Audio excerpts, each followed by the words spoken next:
দলের সাবেক ছাত্রলীগের সাধারণ সম্পাদকের ভাবে আজকে রেখে নির্যাতন করা হয়েছে। আপনারা জানেন আজ সামরিকের বাংলাদেশ ছাত্র অধিকার পরিষদের ৫ম প্রতিষ্ঠাবার্ষিকী উপলক্ষে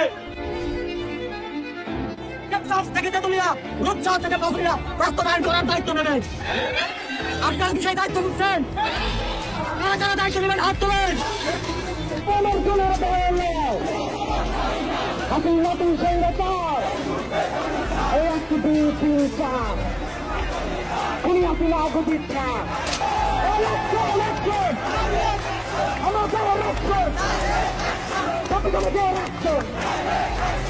অধিকার বিরুদ্ধে আমাদের রাষ্ট্র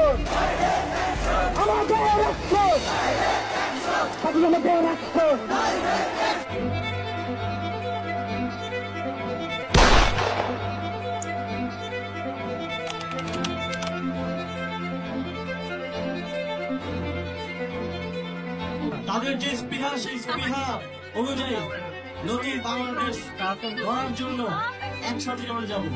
মাতৃভূমি অথবা মৃত্যু।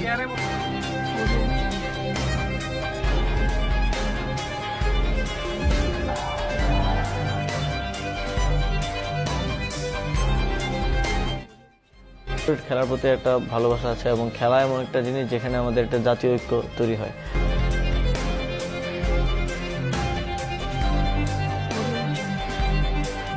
পুলিশ সদস্য হত্যার সাথে জড়িত, অর্থাৎ আগামীকাল 5ই আগস্ট সারা দেশের মুক্তিকামী জনতাকে ঢাকার উদ্দেশ্যে রওনা হওয়ার জন্য আমরা আহ্বান জানাচ্ছি।